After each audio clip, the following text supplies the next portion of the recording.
Então, pessoal, eh, na aula de hoje a gente vai abordar sobre as técnicas de sequenciamento, né? E o próprio nome está dizendo, né? Sequenciamento de DNA. O que se pretende fazer com o sequenciamento de DNA é você saber exatamente a sequência de bases que está no material genético que você está analisando.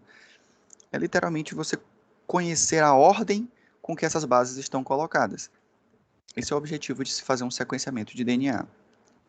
É uma técnica que hoje ela ocorre de maneira mais rápida, mas que nas primeiras vezes que ela foi utilizada, ela demorava muito tempo para ser feita, justamente pela técnica base, que é o que a gente vai abordar primeiro, que é o sequenciamento de Sanger, né, a técnica de Sanger. Então, você tinha que fazer em fragmentos, e isso levava muito tempo para ocorrer. E aí depois, com o passar do tempo, isso foi aperfeiçoando, aperfeiçoando, e a gente tem hoje uma técnica mais fluida, né, mais fácil de ser realizada.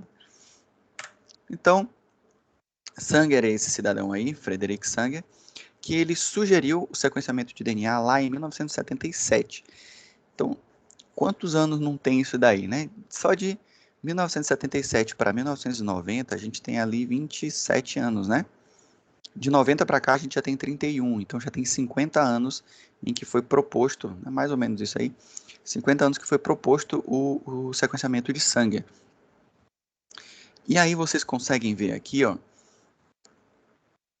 ter uma ideia do que esse sequenciamento propõe para a gente. Então, ele vai fazendo, colocando aqui, ó, cada linha dessa é uma base nitrogenada. A, C, T e G aqui. E ele sequencia exatamente base por base. Base por base. Maurício, não entendi. Como assim? Bom, ele faz um processo de eletroforese para identificar qual é a base que se encontra em cada um dos fragmentos. Tendo cada uma dessas bases, ele vai lá e ele diz, olha, aqui, nesse ponto aqui é uma adenina, aqui é uma timina, aqui é uma guanina, aqui é uma citosina, timina, e assim vai. Então, o sequenciamento de Sanger, ele é um sequenciamento que era feito base a base. Agora, você imagina que o nosso DNA tem milhões de bases. Então, ele demorava muito para acontecer porque a gente tinha que fazer o sequenciamento base a base, uma a uma. Então, por conta disso, acabou que demorou muito para se fazer o sequenciamento do DNA humano.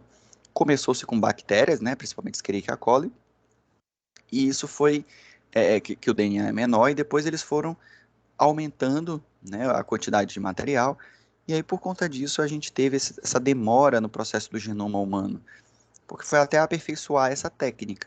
Mas ele foi a primeira pessoa que sugeriu essa técnica, né, de base a base. Você confirmar que naquele local tem uma adenina, naquele local tem uma citosina, naquele local tem uma timina, e assim vai. Então, definindo, né, o que é um sequenciamento de DNA, é uma técnica que tem por finalidade determinar a sequência de nucleotídeos que compõem o DNA. Só que essa determinação ela tem que ser fiel ao que está lá, ela não pode ter erros. Agora, tu imagina que você não pode errar um sequenciamento que a troca é de uma base nitrogenada, que é uma molécula bem pequena.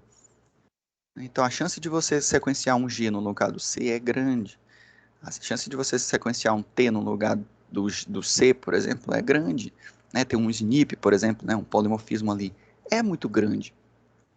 E aí, é, é, por conta disso, ela tem que ser uma técnica que ela tem que ser muito bem estudada, ela tem que ser muito bem aplicada. Não é só você chegar lá, fazer a técnica e pronto. Você tem que saber o que você está fazendo. Porque se você fizer alguma coisa errada, você pode sequenciar uma base diferente. E isso vai lhe dar um resultado diferente e o seu sequenciamento não vai ser fidedigno. Então vamos supor aqui, na época aí do coronavírus, né? A gente ainda tá, mas na época do auge lá do início da pandemia, a gente teve que quem fez o sequenciamento foi uma cientista aqui no Brasil. Por que os outros no mundo não conseguiram? Porque durante a técnica de sequenciamento, alguma coisa estava saindo errada. E o que eles estavam fazendo? Na hora de fazer o sequenciamento, não batia a estrutura molecular com a estrutura do vírus. E aí, por conta disso, estava dando errado. Até que aqui no Brasil, ela fez uma alteração na técnica e ela conseguiu sequenciar o material genético do vírus. Então, não basta você só pegar a receitinha de bolo e fazer a aplicação na técnica. Você precisa entender o que está acontecendo, entender o processo e saber o que, que você precisa adequar para que o seu sequenciamento ele seja realmente bom. Isso também ocorre na PCR, eu falei para vocês, né? Eletroforese nem tanto, mas na PCR, às vezes a gente tem que mudar a temperatura, botar, ao invés de ser 72 graus, a gente bota 75, né? 73, então varia isso. A gente tem que conhecer para entender o porquê que tem que aumentar aquela técnica ali. A mesma coisa funciona para o sequenciamento. Tá? Quanto mais você entende sobre a técnica, melhor vai ser a sua aplicação dela. E aí vocês conseguem ver que cada base ela tem uma expressão diferente. Ela tem uma quantidade aqui, ó, de expressão diferente. Isso aqui é para determinar a presença daquela base naquele determinado local. Então, cada pico desses aqui mostra a fidedignidade, né? A fidelidade daquela base dentro daquele local. Então, quanto mais alto o pico, maior é a comprovação de que realmente é uma adenina aqui. E nos outros, significa que tem aquela base, ela foi identificada, mas se você precisa continuar fazendo testes para bater essas informações. E é isso que a gente vai entender do sequenciamento de sangue. Tá? Por que, que eu preciso confirmar essas informações? E aí, quando surgiu, né, esse primeiro sequenciamento aí? O primeiro método de sequenciamento de DNA foi desenvolvido mais ou menos em 1970 e é conhecido como sequenciamento químico ou sequenciamento de Maxam-Gilbert, que ele é um sequenciamento que ele leva em consideração a associação dos marcadores. Então, em um vai ser colocado guanina, no outro adenina e guanina, no outro citosina e timina e no outro citosina. E aí você vai bater as informações, né? O mesmo fragmento de DNA, você vai buscar nesse fragmento guanina, depois adenina e guanina. Por quê? Porque você já conhece todas as guaninas. O resto que sobrou da guanina vai ser a adenina, porque são as bases púricas, né? E aí depois você joga citosina e timina e depois só a citosina. E aí são as pirimídicas. Você identifica todas as bases, as citosinas, o resto é timina. Então, é um tipo de sequenciamento que tinha como objetivo identificar as bases púricas e as bases pirimídicas de acordo com a sua característica, né? Só que assim, não é uma técnica tão fiel ao resultado. Ela pode incorrer em erros ainda, acho que eu botei até aqui. Eu não citei um pouquinho dos erros, né? Descritos aqui, mas assim, ela é uma técnica que ela ocorre em alguns erros, porque as bases púricas entre si, elas têm semelhanças. E o reagente químico que era utilizado, ele, em algumas situações, dependendo da concentração que você colocasse, se colocasse uma concentração muito alta, ele poderia colorir outras bases. Né? Se você colocasse uma concentração baixa, ele deixava de colorir algumas bases. Então, ele não era um método tão bom para ser utilizado. Né? Serviu como base para ser idealizado o método do sequenciamento de sangue. Então, foi importante, historicamente, né, ele tem a sua importância, o método químico, porque ele trouxe a ideia de como se fazer um sequenciamento futuro. Então, ele foi o primórdio das ideias dali para frente. Mas ele não tem um valor fiel muito bom para fazer a avaliação das bases, porque você faz por eliminação. Né? Adenina e timina, por exemplo, são quantificados por eliminação. O que não é guanina é adenina, né? Dentro das purinas. E o que não é? Citosina é timina dentro das pirimidinas. Então, por eliminação, você não tem uma fidedignidade, né? O teste ele não é o melhor teste possível. O ideal é que você identifique cada uma das bases com a sua característica. Até mesmo porque, posteriormente, foram estudados os SNPs, né? Foram descobertos esses SNPs, que são variações de base. Então, no lugar de uma adenina, você vai lá e encontra uma citosina.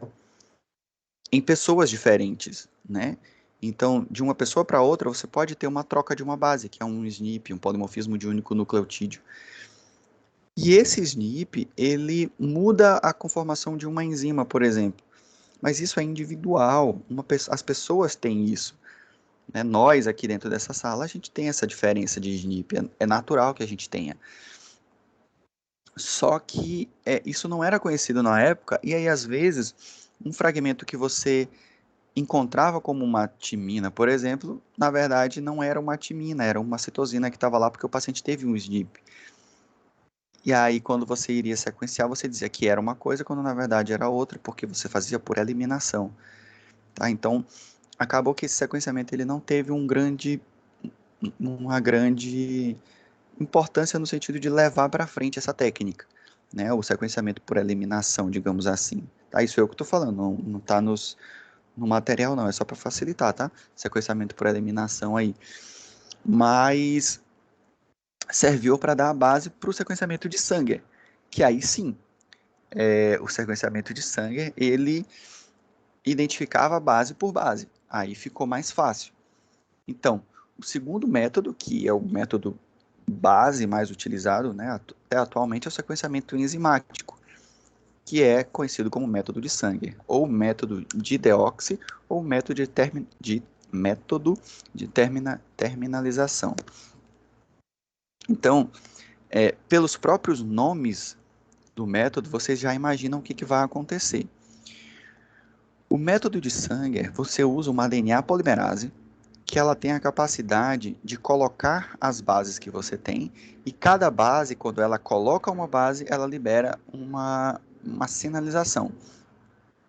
Então, o método de Sanger, ele é por base acrescentada. Então, a DNA polimerase, quando ela faz a adição do nucleotídeo na extremidade 3' ali, ela libera uma radiação, uma luz. E essa luz é que ela vai fazer a identificação daquela base. Tá?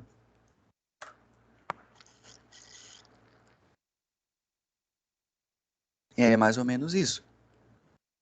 No radical 3', quando é para ser encaixado o fosfato no radical 3', esse fosfato ele é marcado com um sinalizador aqui, um sinalizador fluorescente, né, que solta uma radiação. E essa radiação, quando ela liga aqui, que você libera o pirofosfato, e você tem a ligação fosfodiéster bem aqui, você tem a liberação dessa energia. E você consegue ver essa ligação acontecendo. Tá? Então, essa é toda a base do sequenciamento de Sanger, né, do método de Sanger. É você utilizar a DNA polimerase, no momento em que ela faz a colocação do nucleotídeo no carbono 3' aqui, na extremidade 3', ela libera essa energia, e essa energia ela é visível. E aí você sabe qual foi a base que entrou. Então, cada fosfato ele é marcado de um jeito diferente, para que você tenha cores diferentes e você consiga identificar isso de uma maneira mais fácil. Por isso que ele foi um método que foi altamente utilizado, né, para facilitar justamente a vida da pessoa que estava pesquisando, porque eu quero saber quantas adeninas tem no material genético. Então ele colocava um monte de adenina marcada e mandava a polimerase fazer o sequenciamento. Aí quando a polimerase fazia, ele via, foram colocadas tantas adeninas nas posições tal, e ele conseguia saber exatamente quais eram as posições que tinham adenina. Só que aí, para uma bactéria que o material genético é pequeno, é fácil. Para o ser humano, isso, né, que tem trilhões de bases ali, demorava bastante para fazer. Então, o método de Sanger é como eu falei para vocês. Você tem a base, tem a ligação fosfodiéster bem aqui, e aí, a todas as vezes que a polimerase faz essa ligação fosfodiéster bem aqui, de colocar a outra base, né, o grupamento fosfato, no carbono 3', eu libero uma radiação. Toda vez que ocorre a ligação, eu libero uma radiação. E é mais ou menos isso aqui que acontece. Cada base vai liberar uma cor diferente. Então, timina, adenina, citosina e guanina. Maurício, por que tu está dizendo que aqui é timina, adenina, citosina e guanina, que a gente não consegue ver? Porque as bases pirimídicas têm 2 anéis e as bases púricas só tem um, tá? Então aqui eu estou dizendo mais ou menos por alto, né? Então, aqui eu acredito que esteja escrito citosina aqui guanina, aqui adenina e aqui timina, não tem para onde correr, tá? Então, dentro das bases aqui, cada base que for colocada vai liberar uma coloração diferente. E aí eu vou saber que coloração é essa que está aqui no meu material genético. É uma técnica muito interessante, muito boa, porque eu consigo ver com a iluminação, eu consigo ver a cor que vai ser gerada, eu consigo pegar a intensidade da cor que vai ser gerada. Então foi uma evolução para aquela técnica química que a gente tinha. A desvantagem é só o uso da radiação e o tempo, porque o material, quanto maior o material genético, mais demorado é para que seja feito esse processo. E aí dentro do método de Sanger, mais uma vez, só para lembrar, ó, lembrando que a nossa fita ela tem uma cadeia complementar. Né? O nosso DNA ele é complementar. Então, se desse lado eu tenho uma citosina, eu espero que do outro lado lá, a cadeia complementar seja uma guanina. Então, quando a DNA polimerase vai e coloca uma citosina aqui, ela está complementando a outra fita, dizendo que lá tem uma guanina. Então, a gente pode fazer esse tipo de inferência aqui dentro do sequenciamento. Né? Você sequencia um lado e o outro lado é a fita complementar. Ah, Maurício, mas então não era feito o sequenciamento da outra fita? Na verdade, sim, é feito o sequenciamento da outra fita, até para que você tenha um padrão, para que você conheça exatamente o fragmento que está lá. Porque lembrem-se, a polimerase pode errar. Então, se a polimerase errou em um fragmento, nos outros fragmentos ela vai acertar. Existe uma porcentagem de erro e acerto aí. Normalmente ela erra em 5%, mais ou menos, né? Lembra que a gente falou lá na aula de PCR? Ela tem uma porcentagem de erro de 5%. Se por algum acaso a polimerase errar, na outra fita ela pode acertar. Então, a gente trabalha com essa questão do pareamento justamente para a gente diminuir os erros. No sequenciamento de sangue, querendo ou não, na técnica como ela era, quando ela era feita bem mais antigamente, a chance de erro era bem maior. Ah, Maurício, quer dizer que hoje não tem chance de erro, é zero? Não, né? A gente tem chances de erro sim, mas é muito menor. É muito mais controlada a técnica de sequenciamento hoje. Né? Então, por conta disso, a chance de erro é bem menor. Mas ainda pode ocorrer, tá? Querendo ou não, pode ocorrer, se não for feito direito a técnica. E aí, nesse método, olha como é que é feito. Você realiza a reação de PCR, né, reação em cadeia de polimerase, e são adicionados os componentes básicos da PCR, como a gente viu, normalmente. Você coloca a DNA polimerase, coloca o DNA molde, que é a sua amostra, né? Você coloca os 4 DNTPs, tá? Então, o que que é esse DNTP? É são as suas bases normais, né? Adenina, timina, guanina e citosina. E aí você vai colocar somente dentro de cada poço uma base que ela vai estar com esse marcador que vai dar a cor. Um que é chamado de DDNTP, que é esse dideoxinucleotídeo, que é o nucleotídeo que ele vai estar alterado para que quando ocorra a ligação com a polimerase ele liberar a cor. Então você vai ter que fazer a PCR da mesma amostra, do mesmo fragmento, pelo menos 4 vezes. Uma para buscar timina, uma para buscar guanina, uma para citosina, uma para adenina, e depois você junta essas informações. Né? Você vai misturar ali para ver onde tudo se encaixa. E aí, verificando esses fragmentos que estão encaixados, você vai ter a sua sequência de DNA. Então dá bastante trabalho, né? Porque vai ter que olhar um por um. E aí, ó, no método de sangue, você vai colocar tudo que você coloca e os marcadores de cada uma das bases. Esses marcadores é que vão dar para a gente onde se encontram cada uma dessas bases nitrogenadas dentro do nosso fragmento de DNA. Então, na hora que a polimerase utilizar a timina desse frasco aqui, ele vai ter uma timina que vai liberar uma cor. E essa cor a gente vai conseguir ver. Aqui vai ser guanina, citosina e adenina. Então, são 4 reações para cada uma das bases. Então, acaba que é uma técnica também que demora e é uma técnica custosa. E aí, após o resultado da amplificação, né, dentro lá dos ciclos, é feito uma uma eletroforese para que você consiga ver as sequências que vão estar lá. Então, olha só, após o resultado da amplificação, né, os ciclos da reação, uma mistura de fragmentos de DNA vão aparecer de tamanhos diferentes. E aí, dependendo dos ddNTPs que foram colocados, ele vai marcar uma quantidade diferente de identificação. E aí é que está o grande lance, a gente vai ter que identificar isso. Então, por exemplo, se eu tenho só uma timina, no sequenciamento de sangue vai aparecer aqui, ó, lá no T. Se eu tenho timina e guanina, sendo que o último que está aparecendo é uma guanina, ele vai aparecer um G aqui, ó. Se eu tenho timina, guanina, guanina, guanina. Se eu tenho timina, guanina, guanina, citosina, vai aparecer uma citosina aqui. Aí depois, timina, guanina, guanina, citosina, adenina, vai aparecer uma adenina. Se vocês perceberem, ele sempre está marcando o último, a última base que eu tenho aqui. O que isso significa para a gente? Que, independente da sequência que eu tiver, né, quanto maior for a sequência com alteração de uma base, quando eu tenho a minha sequência ali do sequenciamento, ele vai me dar a última base que está sendo colocada.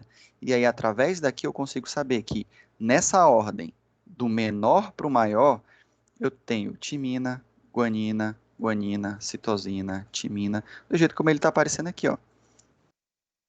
Adenina, aí depois adenina de novo, timina, adenina, citosina, citosina, guanina e guanina. Então, no momento da eletroforese, lembra que ele vai correr, né? Do menor para o maior. Opa, aqui. Do maior vai vir para o menor aqui. E a gente faz a leitura no sentido contrário. Então, eu vou saber que a minha sequência de DNA aqui, que está ocorrendo, é uma sequência que ela vai levando em consideração essa ordem das bases, da menor para maior. Como eu estou sequenciando o mesmo fragmento nos 4 frascos, né, eu vou conseguir identificar a iluminação de cada um. Então, apareceu a luz, significa que eu tenho uma timina aqui. Apareceu a luz, opa, guanina. E assim vai, no processo da eletroforese. E aí eu consigo visualizar o meu resultado. Aí, a partir daqui, eu sei que esse padrão de eletroforese para a amostra que eu coloquei me dá essa base aqui. E aí, através disso, a gente vai sequenciando em fragmentos. Então, o método de Sanger é um método de sequenciamento em fragmentos. Né? A cada fragmento que foi multiplicado dentro da reação em cadeia de polimerase, eu vou ter uma sinalização. E cada uma dessas sinalizações vai me dando o padrão que eu estou buscando para no final eu ter o meu fragmento inteiro. Tá? Acho que eu tenho uma outra figura mais tranquila aqui. Ó. Os fragmentos resultantes eles vão se diferenciar por apenas um nucleotídeo. Então, a melhor eletroforese para que eu faça aqui é a eletroforese em gel de poliacrilamida. Não sei se vocês lembram lá que a eletroforese em gel de agarose ela é boa para fazer fragmentos grandes, né, com diferenças de 100 pares de base. E a eletroforese em poliacrilamida ela diferencia fragmentos com um par de base. Então, a melhor maneira de eu revelar o sequenciamento de Sanger é através de um gel de poliacrilamida, né, que é chamada eletroforese vertical. E aí, dentro do método de Sanger, como eu falei para vocês, cada base que vai aparecer vai representar o final do meu material.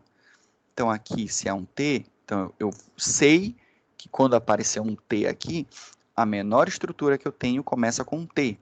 Depois, G, depois, G de novo. Então, a sequência vai ser T, GG, C, AA, T, A, CC, GG. Então, essa vai ser a minha sequência do material genético, baseado na quantidade dos ddNTP que eu coloquei, tá? Das minhas bases nitrogenadas marcadas com o marcador fluorescente ali, para que eu consiga visualizar isso. Ó, à medida que vai aparecendo, ó, aqui é timina, timina guanina, e assim vai. Ó. Eu só estou acrescentando a última base identificada na minha sequência. E aí, no final, eu tenho o meu fragmento de DNA. Eu sei que esse aqui é o fragmento de DNA que eu tenho através do meu sequenciamento. Então, sequenciando base a base, identificando cada uma das bases que foram colocadas pela DNA polimerase em poços diferentes. Cada uma em um pocinho diferente ali eu consigo fazer essa identificação, tá? Ah, Maurício, mas é uma técnica que demora. Pois é, demora bastante, porque dependendo do tamanho do fragmento que você quer analisar, você tem que fazer pelo menos 4 PCRs por fragmento. Então, 4 reações em cadeia de polimerase por fragmento demora. Ah, Maurício, mas eu consigo fazer PCR de vários fragmentos ao mesmo tempo. Bom, consegue, mas normalmente a gente trabalha com duplicata. Lembrem-se disso. Ou triplicata, para você ter uma, um resultado mais fiel, né? Então a gente trabalha com duplicatas ou trabalha com triplicatas. E aí a gente tem que fazer a conferência e manter o controle de qualidade do nosso processo. Então acaba que se torna uma pesquisa dispendiosa, né, que demora além do tempo, mas também cara por conta dos reagentes. E aí o resultado, olha como é que ele é visto. Em várias bases, né? Milhões de bases. Maurício, como é que uma pessoa em sã consciência consegue olhar cada uma dessas aqui?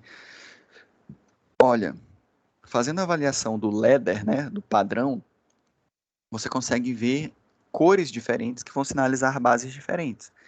E aí, através desse padrão, é que você consegue fazer essa análise. Então, a pessoa que vai fazer a análise, obviamente, ela é treinada para isso, não tem como. E aí ela vai comparar com o padrão. E ela vai olhar um por um e vai dizer A, C, T, G, A, C, T. Ah, Maurício, ela não pode errar, a pessoa que está olhando? Pode, claro que pode. Mas com o treinamento, com o passar do tempo, né, ela vai fazendo primeiro devagar e depois ela vai aumentando esse processo. E aí, isso aqui pode acontecer, né? Que é na verdade não é nem o que pode, é o que vai acontecer. É aparecerem essas bandas no perfil de eletroforese. E aí, dentro de cada uma dessas bandas, ela identifica uma base nitrogenada que foi colocada ali. E aí, depois disso, é só se fazer a sequência. Então, pega ó, A, G, T, A, tá. E aí você vai colocando. A sequência vai aparecendo, e à medida que a sequência vai aparecendo, você vai tendo a formação da sua fita de DNA. Você consegue saber a sequência de DNA que está sendo formada ali.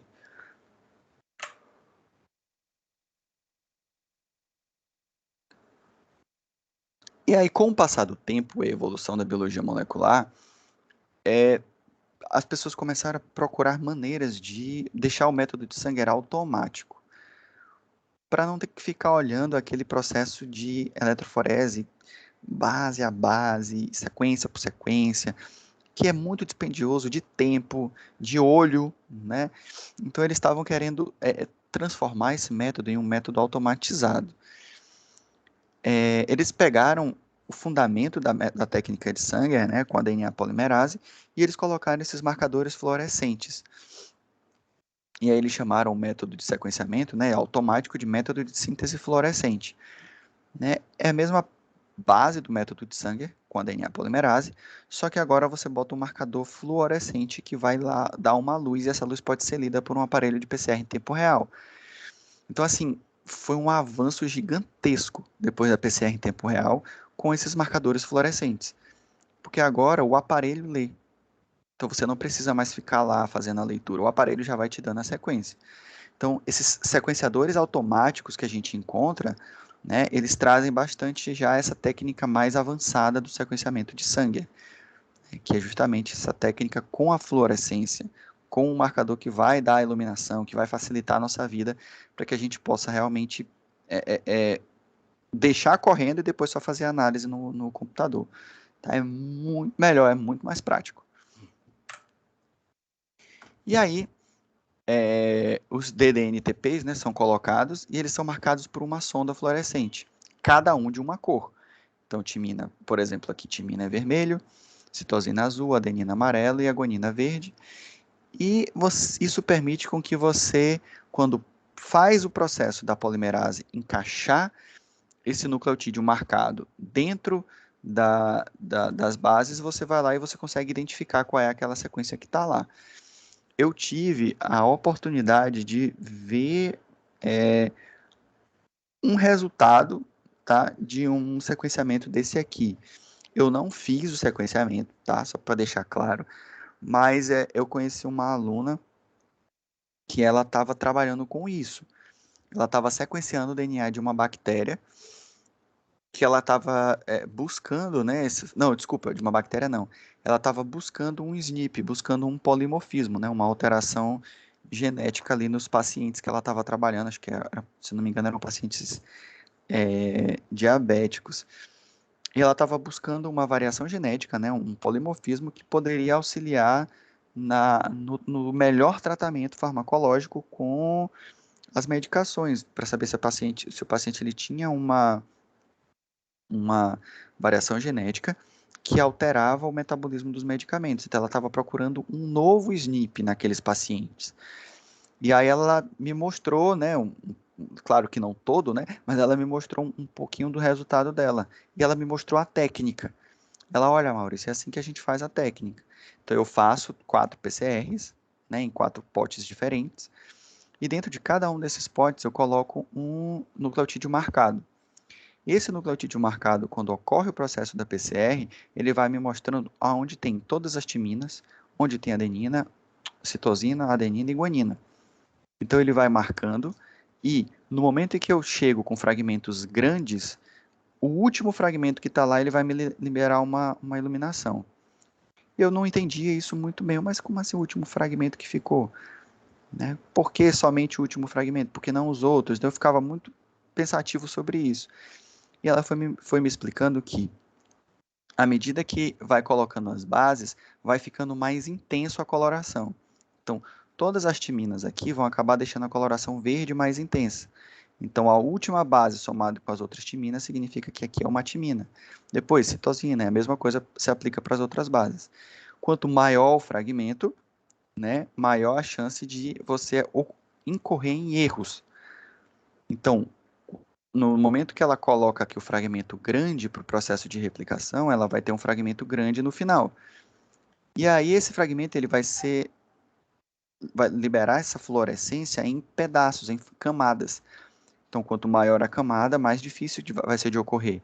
Quanto menor a camada da multiplicação, mais fácil. Então, ela vai lendo de baixo para cima e vai montando os fragmentos que ela tem dessa sequência, né, do sequenciamento mesmo. E aí, através daqui, ela consegue saber que aqui é uma adenina, que aqui é uma citosina, e assim vai. Então, de acordo com a intensidade da liberação da fluorescência, em cada um dos poços, ela choca essas informações no próprio software e o software faz a leitura. E aí é meio mais fácil, porque ela não precisa olhar linha por linha da eletroforese. Ela simplesmente pega tudo de uma vez, joga no software do computador e o software cruza os dados. Aí ele diz: ah, tua sequência é essa. Pô, aí é mais fácil, né? É bem mais fácil. E aí é mais ou menos isso, ó. Você tem o tubo, né? A amostra vai estar aqui. Tem um tubo capilar onde vai passar uma corrente elétrica e essa corrente elétrica vai fazer a detecção da fluorescência que vai aparecer ali. Apareceu fluorescência, ele vai jogar a luz.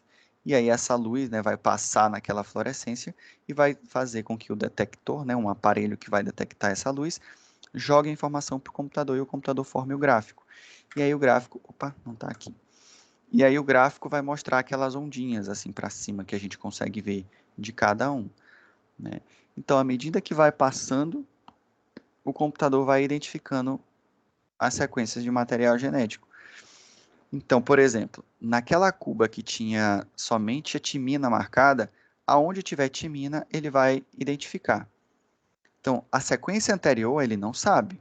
A sequência posterior ele não sabe. Ele só sabe onde vai ter a timina marcada. Maurício, e como é que eu vou saber a minha sequência de DNA se ele só está marcando a timina? Se ele só marca um aqui, como é que eu vou saber no final qual é a sequência?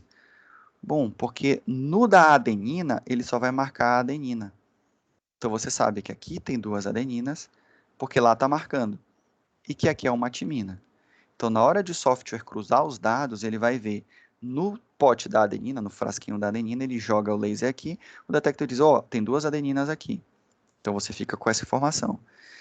Depois, no pote da adenina tem um espaço em branco, espaço em branco, espaço em branco, espaço em branco, branco, branco, mas tem outra adenina aqui. Opa, tem uma adenina aqui. Espaço em branco, branco, branco, opa, adenina aqui. Então ele guarda essas informações. Ele olha, na sequência eu tenho esses espaços todos em brancos e aqui eu tenho adenina. E no pote da timina, ele tem esses dois espaços em brancos, mas aqui ele tem uma timina.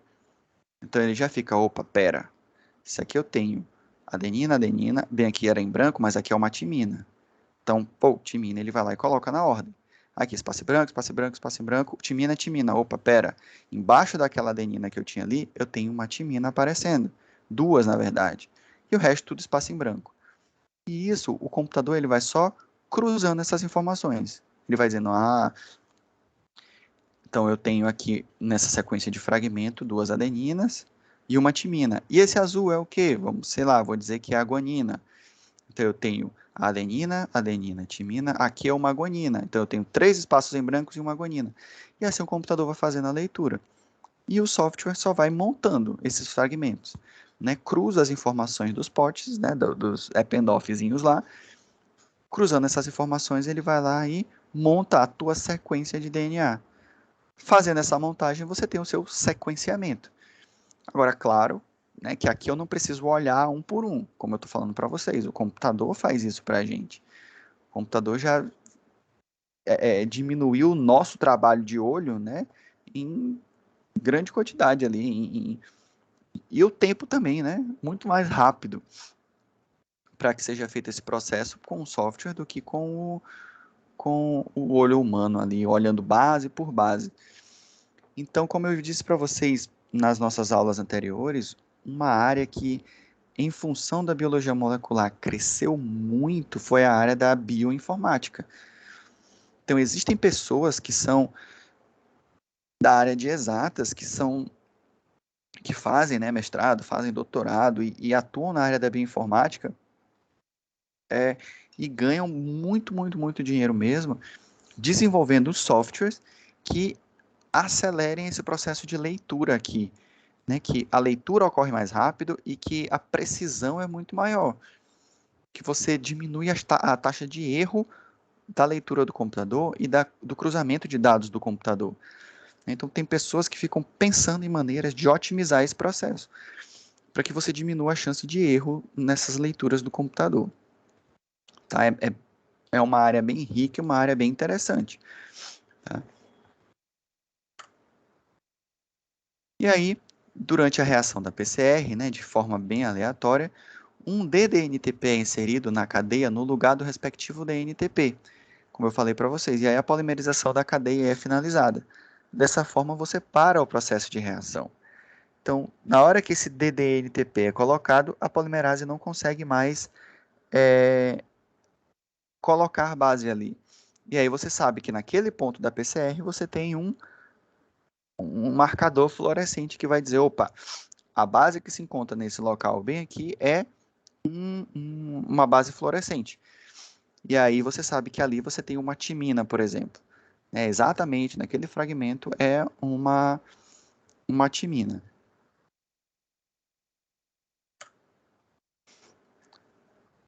E aí, após a conclusão da PCR, né, a próxima etapa é você olhar esses fragmentos e separar esses fragmentos em eletroforese. E aí, fazendo essa separação, normalmente na poliacrilamida, né, porque é base a base, você faz a identificação de cada um daqueles fragmentos que foi identificado. E aí, a gente tem o sequenciador automático. É esse aparelhozinho pequenininho, bem aí, para não dizer o contrário, tá? Que é um aparelho gigantesco, para falar a verdade. Ele é um aparelho bem grande e o objetivo dele é justamente promover essa separação, com que você consiga ver esses fragmentos, tá? Então ele vai fazer essa leitura, separação de cada um desses fragmentos para que ele possa fazer a leitura, tá? E aí, ó, à medida que os fragmentos de DNA vão migrando por esse gel de poliacrilamida lá, eles vão sendo separados, né, por ordem de tamanho, do maior para o menor, e à medida que eles se aproximam da extremidade do gel, né, dessa sonda do ddNTP ali, ocorre a liberação, né? Passa por um feixe de luz, e esse feixe de luz faz com que eu libere uma energia. E essa energia fluorescente, ela é lida pelo software do computador, me dando aqui, ó, as bandas, as sequências. E aí, dependendo da base nitrogenada que tiver lá, eu vou ter uma curvazinha diferente aqui. Eu vou ter um pico de... No gráfico, né, vai apresentar um pico diferente. Então, se for adenina, vai ser de um tamanho, se for citosina, vai ser de um tamanho, se for guanina, vai ser de outro tamanho. E aí, assim, o computador, né, o software vai processando essas informações e vai me dando a sequência final do meu material genético. E aí ele vai lá e monta, né, tudinho, na sequência. A, C, T, G, tararara, dependendo da sequência que ele vai aparecer. Então, o software ele tem essa capacidade de cruzar os dados dos 4 potinhos ali. Do potinho da citosina, guanina, timina e a adenina. Cruza os dados dos 4 fragmentos e ele diz, olha, nesse ponto aqui é uma adenina, nesse aqui é uma citosina, e ele vai misturando essas informações para que a gente tenha, no final das contas, o nosso processo de sequenciamento.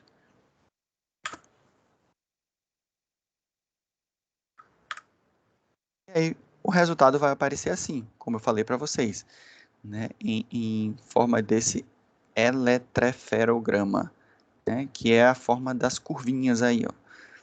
Dependendo da base que for encontrada, ele vai ter uma coloração diferente. Tá? E aí a gente tem esse sinal gráfico que a gente vai conseguir visualizar, que foi aquele que eu mostrei para vocês lá no comecinho da aula.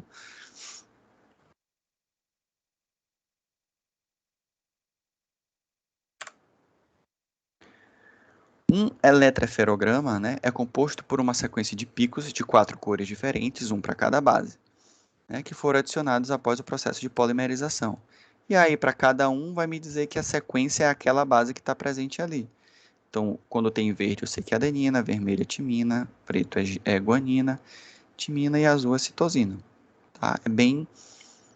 Se torna bem didático, né? E aí o próprio computador ele vai fazer isso aqui, ó. Vai fazer a leitura, ele vai me dizer em qual é o ponto que isso vai acontecer. Ó. Aqui tem 90 pares de base, 100 pares de base, né? A cada 10 ele vai marcando para mim.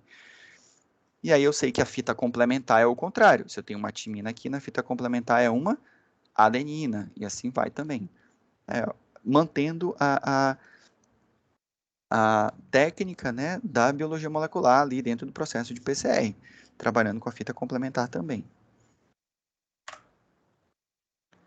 E aqui é a mesma coisa, ó. O resultado que vai ser visto, ele vai aparecer aqui, ó, dentro dessa técnica. Tem até esse videozinho aqui para passar para vocês depois, tá? Me lembrem no finalzinho da aula para eu mostrar esse vídeo aqui para vocês. Deixa eu ver se eu copio logo, peraí. Porque se for deixar para depois a gente acaba esquecendo, né? E não é o objetivo.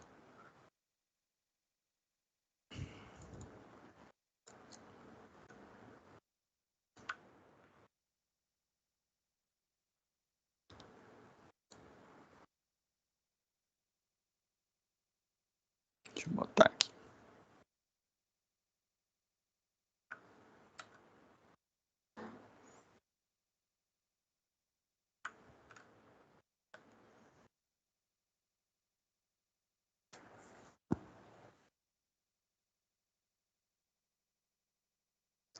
Não foi? Ah, tá, peraí.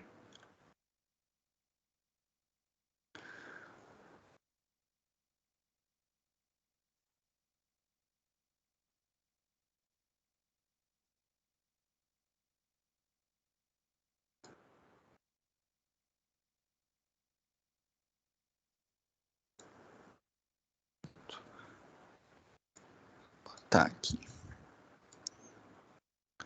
O vídeo, ele é bem rapidinho, tá? Mas é só para vocês terem uma ideia. Só um minuto. Tá aqui. E pronto. Bora lá. DNA fragments move off the gel in order of their size and pass through a laser beam. As a fragment passes through the laser, a labeled nucleotide at the end of the fragment fluoresces a particular color. This color is detected by the sequencer and recorded in a printout. Então vocês viram aí, ó. A cada fragmento de DNA que vai passando aqui na eletroforese que ele passar pelo gel, pelo laser, esse laser ele vai determinar uma banda diferente de cor aqui, ó, como ele vai mostrando. Então, As a fragment passes through, quando tem, por exemplo, o azul, passou no laser, apareceu a coloração azul, eu sei que é uma timina. Então, para cada procedimento, quando esse gel vai passando, opa, naquele ponto terminou uma timina, naquele ponto terminou uma adenina, naquele ponto foi uma guanina. E aí eu consigo ver isso em forma de gráfico. Então, desse sequenciamento automático, isso facilitou muito o processo de identificação do nosso material genético. Nessa automatização, ao invés da gente olhar um por um, ele acabou trazendo um processo de sequenciamento, um por um que eu digo no olho nu, né? Ainda é um por um, mas o software faz tudo. Né? Deixa eu ver se eu encontro um outro material mais coisa aqui, acho que eu tenho esse. Esse aqui é bom.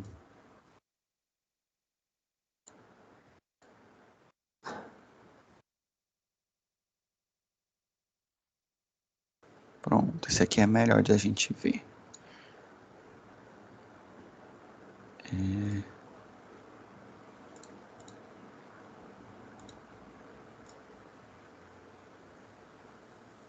Deixa só eu.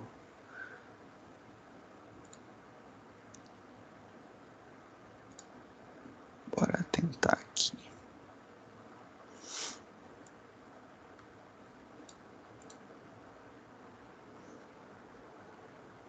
Pronto.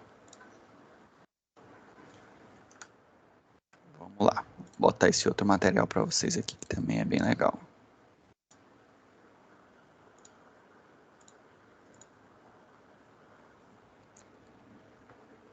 DNA sequencing is the process of working out the order of the building blocks, or bases, in a strand of DNA. Before we can sequence the DNA, it has to be cut up into smaller pieces that are inserted into plasmid DNA and then put into bacterial cells. This makes it possible to produce lots and lots of copies of it as the bacterial cells multiply. The DNA is then isolated from the bacteria and sent for sequencing. The isolated DNA is transferred to a plate where the sequencing reaction will take place. Só um parênteses. Hoje em dia, a gente não precisa necessariamente fazer essa multiplicação no DNA bacteriano, não, tá?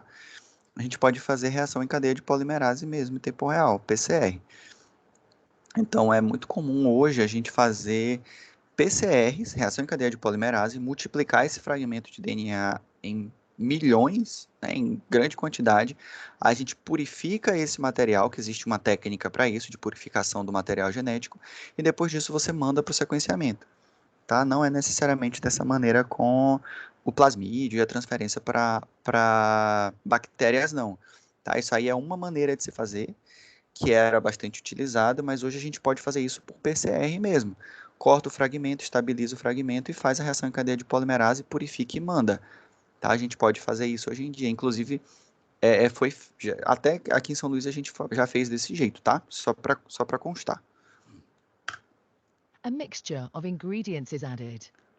These include free DNA bases A, C, G, T, DNA polymerase enzyme, and DNA primers. Modified DNA bases labeled with colored, fluorescent tags are also added. These are called terminator bases.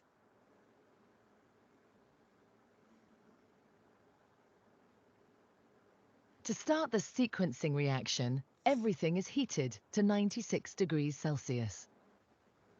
This separates the DNA into two single strands. The temperature is then lowered to 50 degrees.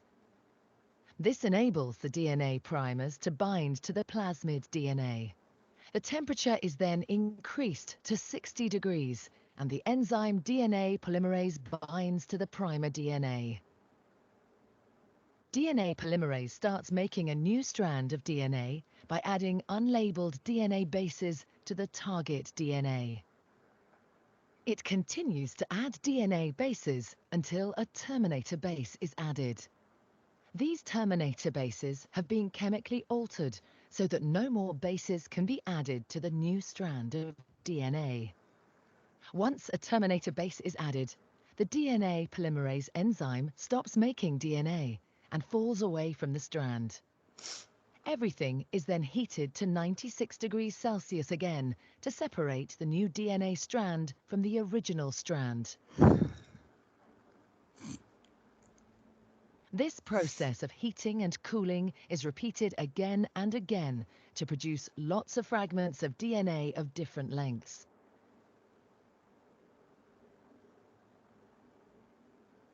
The length of each fragment depends on when a terminator base got added.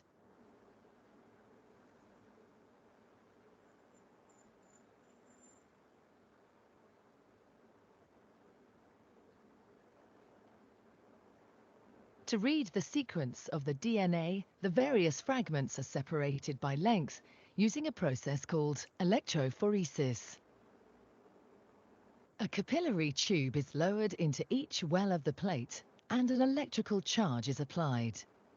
This causes the negatively charged DNA molecules to move through the capillary tube. Each capillary contains a porous gel. The shorter fragments of DNA move through the gel more easily than the longer DNA fragments. As a result, the fragments become arranged by size from the shortest to the longest.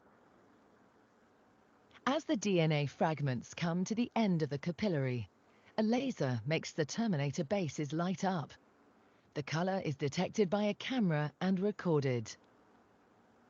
Each terminator base is labeled with a different color. A fluoresces green, C blue, G yellow, and T red. The shortest DNA fragments will be read first and the longest read last. The sequencing machine records the color of the terminator bases as a series of colored blocks. Each colored block represents the labeled terminator base at the end of each fragment of DNA.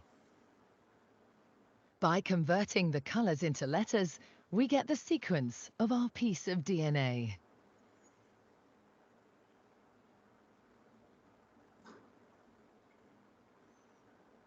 Ficou um pouquinho mais claro aí do método da fluorescência, a adaptação do método de Sanger. O vídeo ele facilita um pouco mais nosso entendimento, né, também. Deixa eu voltar para os slides aqui.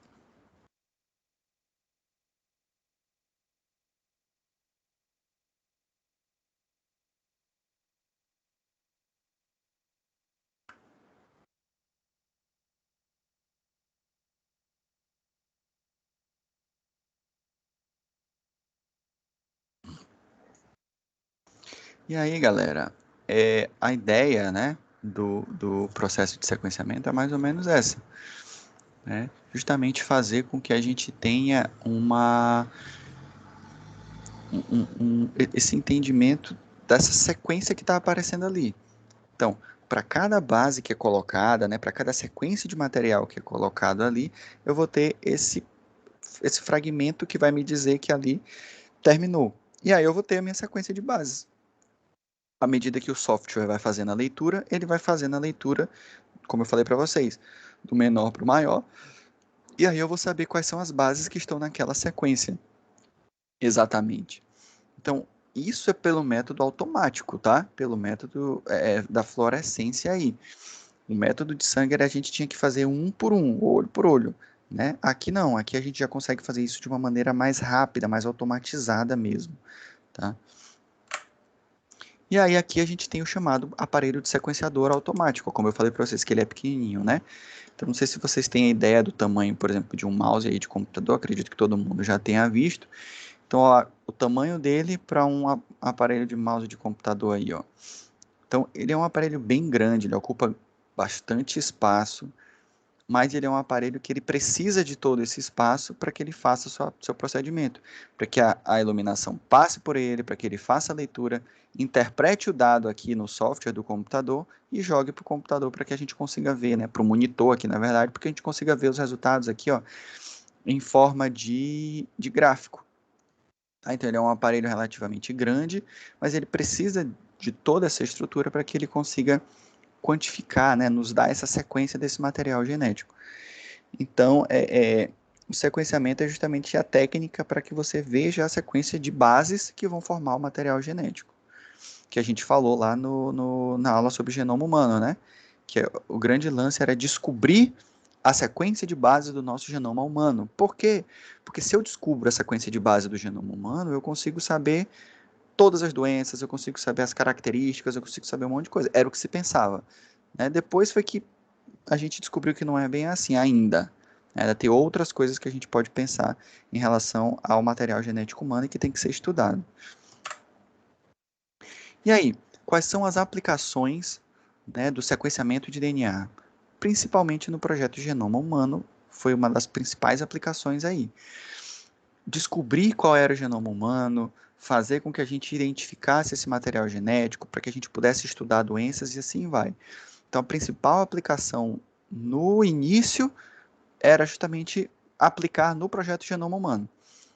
Depois que as técnicas evoluíram, que o projeto Genoma Humano finalizou, aí eles começaram a utilizar o processo de sequenciamento para outras coisas, para identificar polimorfismos de único nucleotídeo, né, os nossos SNPs, para fazer identificação de vírus, como foi aqui, por exemplo, do coronavírus, fazer identificação de bactérias, fazer identificação de fungos, né, cepas diferentes, mecanismos de resistência. Então, hoje, não se aplica somente ao projeto Genoma Humano, a questão de você conhecer todo o material genético do ser humano, não é mais só isso. Então, hoje a gente faz isso para descobrir novas cepas de vírus, por exemplo. Então, a gente tem, por exemplo, o vírus do HPV. Né? Lá no HPV, a gente tem as variações de 16 e 18, né, que são altamente cancerígenos para câncer de colo de útero, mas existem outros fragmentos, existe o 12, o 9, né, que são o quê? Tipos de HPV com variações genéticas, que tem no seu material genético mudanças de bases que vão causar alterações na sua patogenia, né, na característica de causar doença daquele determinado vírus. Então, por que o 16 e o 18, os subtipos do HPV 16 e 18, têm maior predisposição a causar câncer de colo de útero? Porque quando eles entram nessas células, com o seu material genético, eles têm uma variação ali dentro que faz com que eles tenham uma maior predisposição a alterar as células do colo do útero, levando ao aparecimento do câncer. Sendo que outras cepas, como por exemplo, acho que a 2 e a 9 não tem isso. Né, vão aparecer em outros locais, podendo causar alterações celulares, mas não necessariamente câncer. Né, porque a estrutura que eles vão alterar no colo do útero vão ser estruturas diferentes, porque as bases nitrogenadas que eles têm ali, a sequência de bases é diferente. Então, hoje, a gente trabalha muito com esse sequenciamento para identificar cepas, identificar variações.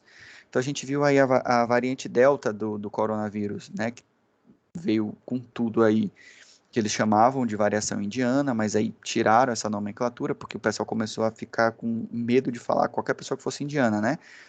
E ela não era variação exclusiva da Índia, ela era uma variação que teve um relato lá, por isso que era chamado de indiana.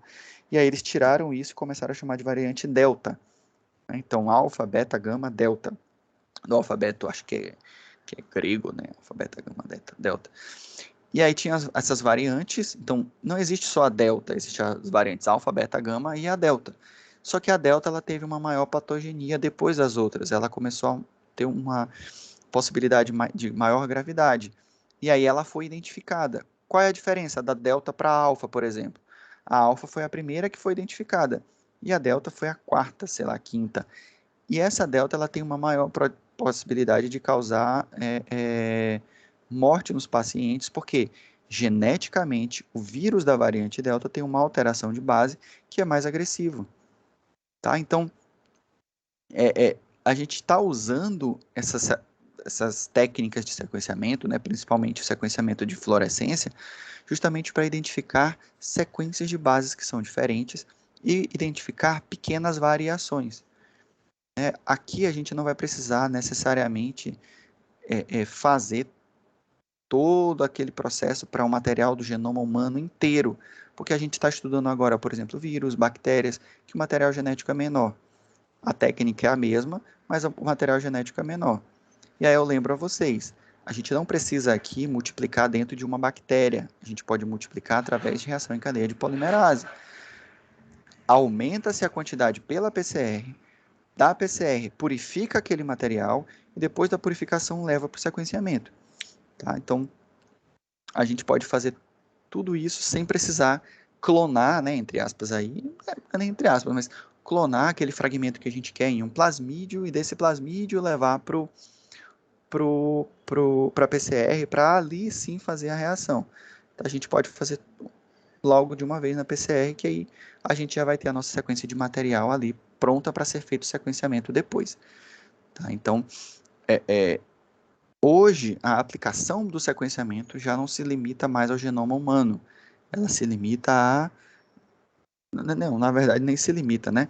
Mas ela é utilizada para fazer identificação de N cepas diferentes de vírus, de bactérias, de fungos, no intuito da gente identificar possíveis variações, possíveis alterações e possíveis agravamentos que esses vírus, esses micro-organismos, né, podem causar no nosso organismo. E isso trouxe um crescimento dessa aplicação na rotina clínica. O grande problema é porque é uma técnica que ainda é bem cara. Está muito mais barato do que na época do Projeto Genoma Humano, isso é inegável. Mas ainda assim, galera, é uma técnica muito cara. E aí, por conta de ser uma técnica cara, não é vantajoso utilizar muito esse sequenciamento de DNA na rotina clínica, porque é muito caro. Então, a gente, infelizmente, ainda não faz o sequenciamento assim, tá? Mas fique sabendo que já pode ser feito. E aí, eu vou para a segunda parte da aula. Deixa eu tirar aqui. Deixa eu abrir aqui a segunda parte da aula, que a gente vai entrar agora, efetivamente, para abordar um pouco sobre a biotecnologia, né? Que são as unidades 3 e 4 da nossa disciplina. Então, a gente vai abordar um pouco sobre essa biotecnologia, né? Entender o que é essa biotecnologia e as suas aplicações. Então, bora lá. Na segunda parte da aula de hoje, a gente vai falar sobre a biotecnologia mesmo, falar um pouquinho do histórico para que a gente possa entender algumas aplicações e depois falar mais profundamente dessas aplicações. Então, a gente falou de PCR, falou de eletroforese, falou de sequenciamento, mas assim, onde que a gente vê isso? Né? É só para doença? Né? Será que a biotecnologia ela envolve tudo isso somente para trabalhar com as doenças, ou tem outras aplicações, ou tem outras identificações, ou tem outras áreas que a gente pode atuar, né? Às vezes a gente, dentro da área de saúde, a gente se limita muito, né? É uma coisa que a gente mesmo faz. A gente se limita muito a falar do processo de saúde e doença. Eu vou identificar a doença, eu vou tratar a doença, isso e aquilo. Só que às vezes a gente esquece de outras aplicações dentro da biotecnologia que são importantes, da mesma maneira como é o processo de saúde e doença. Então, isso é uma coisa que eu quero desmistificar na nossa cabeça, né, na cabeça de vocês. Biotecnologia não é para a gente pensar, quando estiver na área de saúde, só no processo de saúde e doença. É importante? É. Tem uma aplicação mais prática para a gente? Às vezes tem, mas a gente pode pensar outras coisas também. Tá? A gente pode atuar em outras áreas também, e isso é importante de vocês conhecerem. Então, aqui, nessa parte da aula, eu trago um pouco desse histórico da biotecnologia para vocês, para a gente entender a sua aplicabilidade. E depois, óbvio, eu vou voltar para a gente falar um pouco mais do processo de saúde, né? Com aplicações dessa biotecnologia para a nossa área de saúde. Então, com fingerprint, né, DNA fingerprint, a gente vai falar de teste de paternidade, que são coisas mais voltadas para a nossa aplicação. Mas eu quero que vocês pensem, né, quem gostar da área, quem quiser ir, pode procurar outros rumos também, não ficar preso somente a isso aqui. E aí, o que é biotecnologia, né? É um conjunto de conhecimentos técnicos e métodos, né, de base científica ou prática que permite a utilização de seres vivos como parte integrante e ativa do processo de produção industrial de bens e serviços. Então, essa é uma definição de biotecnologia, né? Você usar organismos vivos no intuito de trazer melhoras no processo industrial, por exemplo. E aí, como assim, Maurício? Então, um pouquinho de histórico aí, por exemplo, ó, em 6.000 a.C., já eram se preparadas cervejas e vinhos, né, que eram produzidos pelos suméricos e pelos babilônios através da fermentação de cana. Isso é biotecnologia. Né? Era o uso de seres que faziam processo de fermentação para fermentar a cana para preparar cervejas e vinhos. Então, a gente pode considerar isso como um processo biotecnológico, né? Um processo em que a gente tem a utilização de seres vivos com essa função. Lá os gregos, em 2000 a.C., já faziam fermentação de pães, né? Em 1875 d.C., Pasteur faz a identificação de que existem bactérias ali, né, que os micro-organismos estão vivos. Lá em 1880 e 1910, a gente tem a aplicação industrial do processo de fermentação com ácido lático, vinagre. 1910 para 1940, a gente tem a síntese do glicerol, acetona e ácido cítrico. Lá a gente tem a produção dos antibióticos em 1950. Em 53, foi-se estabelecida a estrutura do DNA e 20 anos depois começa-se a produzir, né, a idealizar a engenharia genética. E isso foi um grande boom, porque hoje nós temos, inclusive, medicamentos chamados de imunobiológicos. Você produz um medicamento que tem como função alterar o seu sistema imunológico, diminuir a imunidade do paciente, mexer em alvos específicos, por exemplo. Então, nós temos aplicações muito práticas dentro da área de saúde. Tá? Nós temos também a produção da insulina, por exemplo, né, em que a gente tem o paciente diabético tipo 1, que ele é dependente de insulina, e aí agora ele tem uma medicação que pode ser utilizada por ele para tratar a patologia dele, né, fazer a aplicação de insulina regularmente. Então, teve um grande boom aí, a partir da engenharia genética, a gente teve um aumento gigantesco do processo de produção de substâncias de outras, vou chamar assim, de substâncias, né, para aplicação dentro da saúde e aplicação em outras áreas também. E aí, atualmente, é crescente o ritmo de desenvolvimento desse setor biotecnológico, mantendo, inclusive, uma acentuada relação e interação com diversos outros setores. Então, a biologia molecular, a fisiologia, microbiologia, engenharia química, engenharia ambiental, agropecuária, agroindústria, tudo utilizam a biotecnologia aí. Então, a biotecnologia é uma grande área que envolve outras pequenas sub-áreas. Então, olha aí, ó. Dentro da biotecnologia, a gente tem as ciências da engenharia, biologia, química, né, que tudo isso se mistura, que aí no ponto de interseção, lá no meio de tudo, a gente tem a biotecnologia como sendo o centro que vai integrar esses conhecimentos e fazer essa aplicação prática. Então, eu tiro um pouquinho de conhecimento da química, um pouquinho da biologia, um pouquinho da engenharia, misturo tudo isso e eu tenho a minha biotecnologia. A aplicação de seres biológicos, né, de materiais biológicos dentro das indústrias ali, da genética, do crescimento industrial como um todo. E aí, a gente tem a biotecnologia, vai se encontrar em algumas áreas. Eu coloquei aqui só alguns exemplos, tá? Então, agricultura, mineração, pecuária, saúde e indústria são só alguns exemplos para que a gente consiga trazer um pouco dessa aplicação prática, para que vocês consigam visualizar isso. Então, a gente vai falar de cada um desses aqui em particular, tá? Aí, por exemplo, dentro da agricultura, né, para que a gente pode utilizar a biotecnologia dentro da agricultura? Para auxiliar na fixação do nitrogênio. Maurício, eu não entendo. como assim fixação do nitrogênio? O que isso vai me importar? Bom, o nitrogênio ele é fundamental para o crescimento dos vegetais.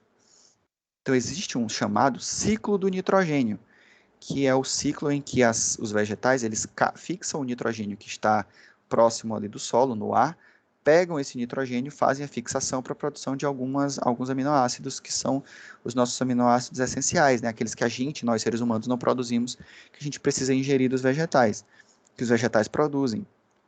Então,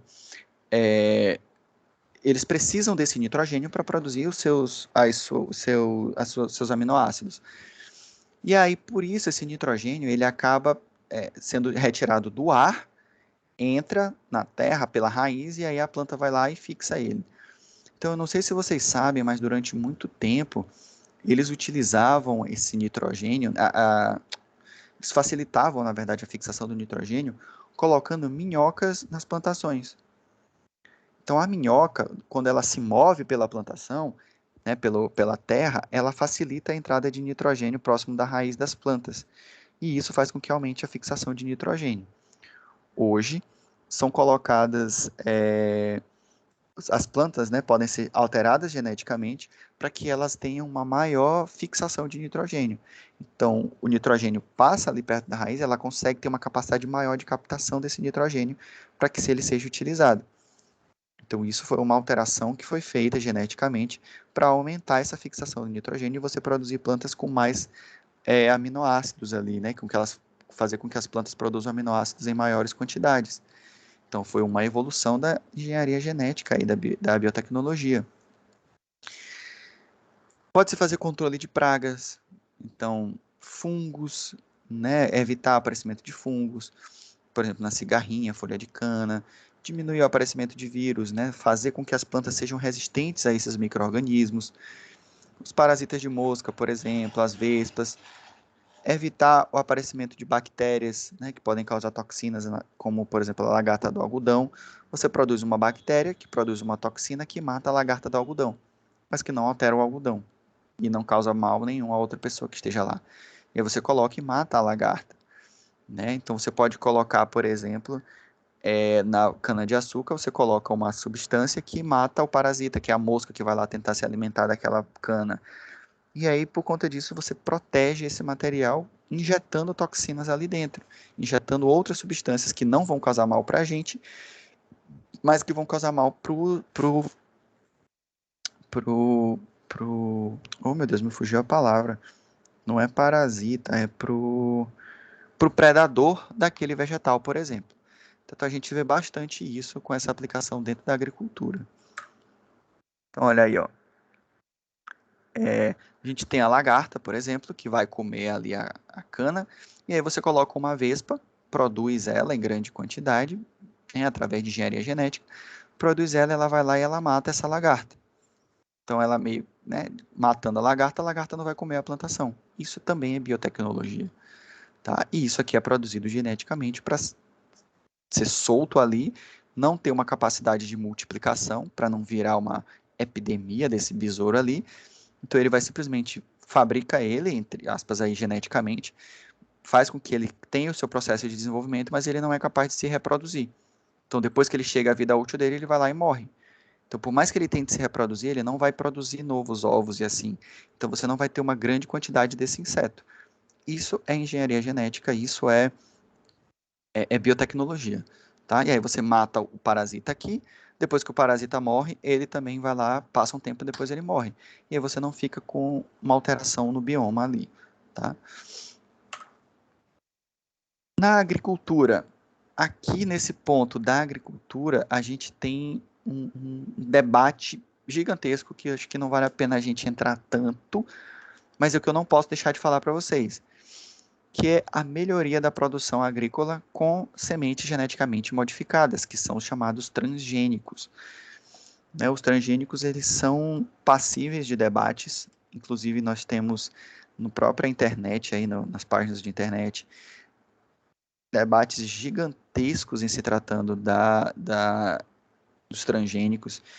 pessoas que defendem fielmente, pessoas que atacam os transgênicos, pessoas que culpam os transgênicos pelo aparecimento de cânceres novos em pessoas mais novas. Enfim, muita coisa, é um debate muito grande que a gente não tem como discutir tudo agora, mas que vocês têm que ficar cientes de que isso existe, tá? E aí, produtos como batata, cacau, café, cana, arroz, N outros produtos foram melhorados geneticamente para que você tivesse o cultivo mais fácil e que eles crescessem mais rápido. A própria soja está aí para contar a história, né? Milho está aí para contar a história. Se eu não estou enganado, e eu acho que eu não estou, a gente não tem mais milho natural, né? O milho que a gente encontra, praticamente todos eles já são genéticos, porque o milho natural não tem mais, são geneticamente modificados, né? São transgênicos, porque o milho natural ele não conseguiu mais sobreviver. Acho que são pouquíssimos lugares no mundo que eles ainda têm cepas do milho orgânico natural ali, sem nenhuma alteração genética. Justamente porque o transgênico é muito mais prático, cresce mais rápido, é mais resistente e é utilizado em maior quantidade, tá? E aí, ó. Professor, Oi? por exemplo, em alguns lugares como o Japão, eles estão fazendo tomate, nossa, bem, o tomate extra nutritivo, no caso, a engenharia genética com a biotecnologia. Exatamente. A gente tem tomates, a gente tem, ó, o que eu queria mostrar, melancias de cores diferentes, ó. Melancia amarela, melancia laranja, né? Isso aqui é engenharia genética. Maurício, a melancia vermelha pode ter engenharia genética? Pode. Você já viu aquela melancia quadrada? Ela foi alterada geneticamente e aí quando ela vai crescer, ela cresce num pote. E esse pote ele é quadrado, aí ela se amolda à forma do pote quadrado, tá? Então, assim, isso tudo é engenharia genética no intuito de favorecer o crescimento mais rápido, né? E, por exemplo, com mais nutrientes, como você falou. Uma outra coisa é isso aqui da maçã, ó. Né? A gente tem a maçãzinha, que é a maçã chamada orgânica, e a maçã que está livre de possíveis infecções ali por, por minhocas ou outros seres, né? Então, essa maçã, que é aquela maçã grande, vermelhona, bem bonita que a gente encontra, ela provavelmente é transgênica. Né? Maurício, não é eu tenho preconceito com transgênico, não, eu como. Mas eu não gosto muito dessa maçã grandona, porque ela parece que ela é muito. Eu chamo de maçã de isopor, né? Ela é muito maçuda, mas ela não tem muito gosto. Ela só é grande, ela é bonita visualmente, mas ela não tem muito gosto. Eu prefiro aquelas maçãs menores. Né? Eu não sei se ela também não é transgênica, né? Porque hoje em dia não dá para saber assim tão de cara, mas eu prefiro as maçãs menores, porque elas parecem que são mais saborosas, parece que a frutose concentra mais ali, eu não sei explicar. Mas particularmente, eu prefiro. Eu não gosto das muito grandes, não. Eu acho elas muito sem gosto. Também não gosto, professor. Pois Só das é, pequenininhas. pois é. Eu acho. É muito mais saborosa, né? Eu não gosto muito de maçã, não. Eu acho maçã uma fruta sem graça. Eu vou compartilhar isso com vocês aqui. Eu acho maçã e pera. Eu acho altamente sem graça. Eu como, mas eu acho sem graça. E as maçãs menores eu acho mais gostosas. Posso estar errado, né? Mas é opinião. E aí, os alimentos transgênicos, antes que eu passe, né? Os alimentos transgênicos, eles podem ser enriquecidos, por exemplo, com mais nutrientes. Eles podem ser enriquecidos com processo de crescimento mais rápido, né? Usar menos água, por exemplo, para crescer. Então, podem ser enriquecidos com substâncias que protegem eles de pragas. Então, os transgênicos, eles têm N aplicações aí. O grande lance que as pessoas reclamam muito é sobre a possibilidade de alteração genética na gente. Né? O que esse material que a gente está colocando que tem alteração genética, ele não pode alterar o nosso DNA? Até onde isso vai? Né? A gente não tem uma explicação para isso. Então, a gente não sabe até onde os transgênicos realmente interferem no nosso material genético, né? No nosso DNA. Então, isso é um debate aí gigantesco que a gente fez. Se vocês tiverem curiosidade, busquem na internet essas informações. Tem N vídeos, N páginas por aí para falar sobre isso, tá? Lá na pecuária, durante muito tempo, e até hoje se usa muito a questão da biologia molecular na engenharia genética e na biotecnologia para inseminação artificial. Eu quero selecionar o melhor boi, eu quero criar o melhor cavalo, a melhor ovelha. Então faz-se uma mistura genética das melhores espécies e aí bota o cruzamento genético e faz a inseminação artificial para fazer essa espécie melhor de todas, que aguenta mais carga, que tem a melhor carne, isso e aquilo outro. Então a gente vê muito isso com frangos geneticamente modificados, bois geneticamente modificados, a gente vê bastante isso mesmo. Né, a diferença, né, que o pessoal brinca daquela galinha que é criada no interior, chamada galinha normal, né, entre aspas, aí, com aquela galinha de criadouro, que uma é só hormônio, que a gente diz, né? Ela é alterada geneticamente e tem uma grande quantidade de hormônio, que ela cresce e fica com a coxa gigantesca, sendo que a galinha que não teve isso fica com a coxa menor, né? Só um comparativo aí.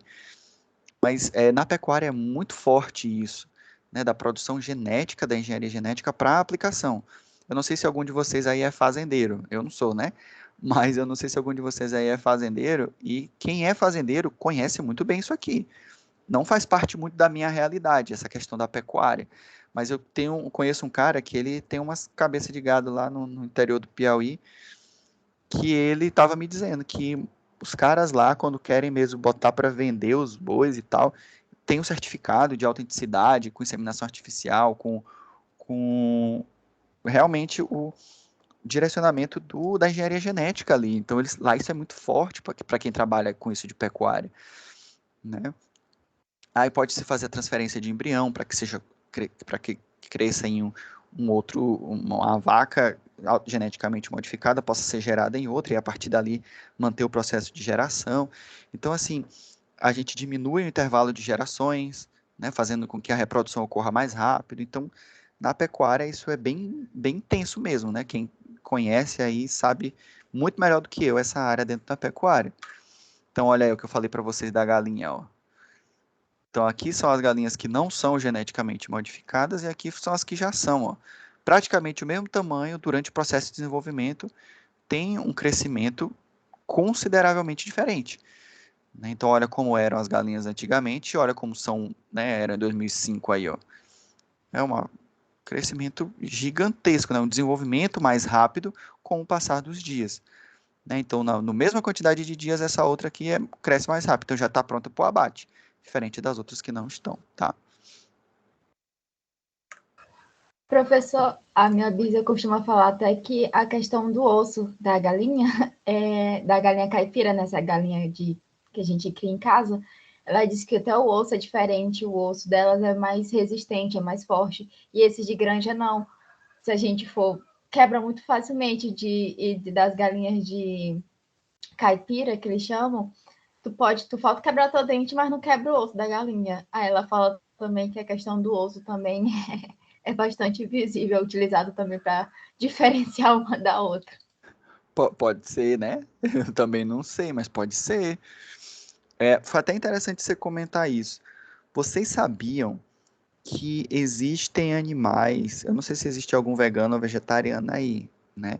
Mas vocês sabiam que existem animais que são criados para o abate, que tem alguns animais que eles passam o tempo de vida deles antes do abate, eles não podem tocar a pata no chão? Não sei se vocês já ouviram isso. Porque aí ele não endurece a carne, ele não enrijece a carne. E aí ele fica pendurado, suspenso, só comendo. Ele tem um período dele de engorda de comer e depois ele é levado para o abate. Ele não vive muito tempo, né?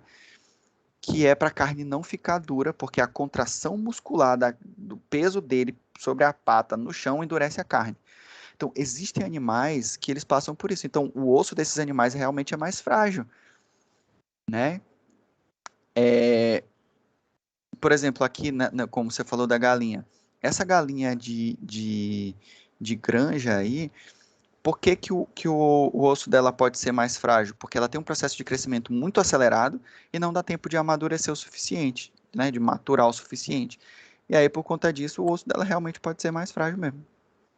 Professor, Enquanto que animais são esses que não conseguem encostar, tipo, que são feitos para o mercado, né, para a o gente comer, se abate alimentar? Exato. E não encostam os pés no chão, é tipo, literalmente? é literalmente, é literalmente.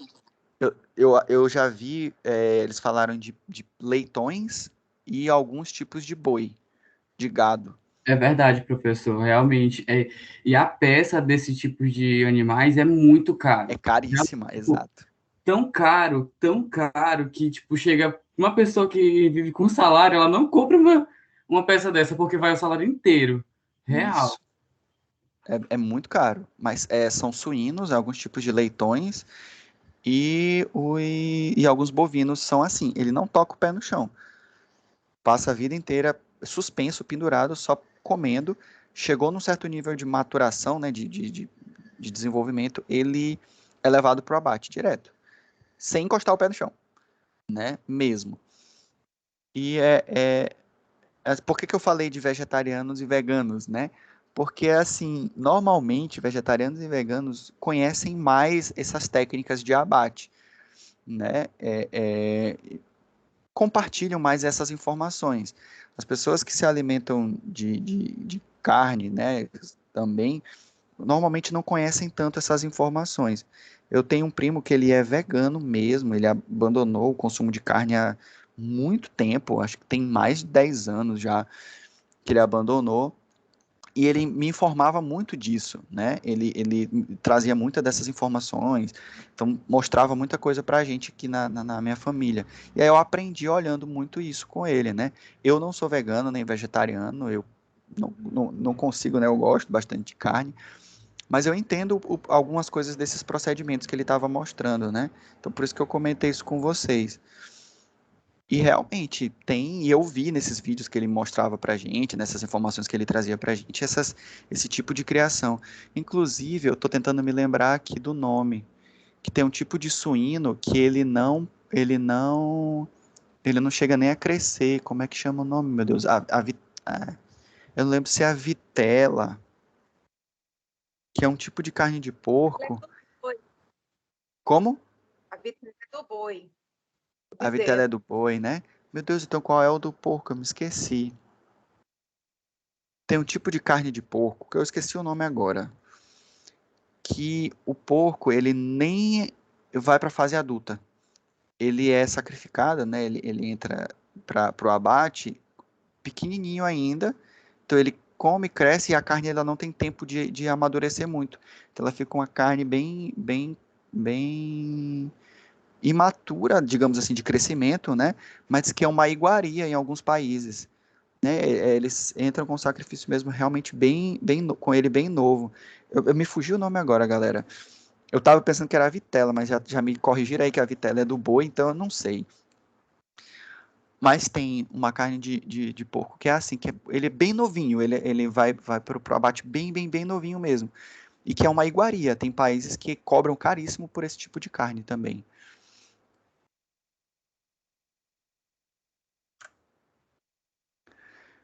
Na saúde, a gente tem várias aplicações.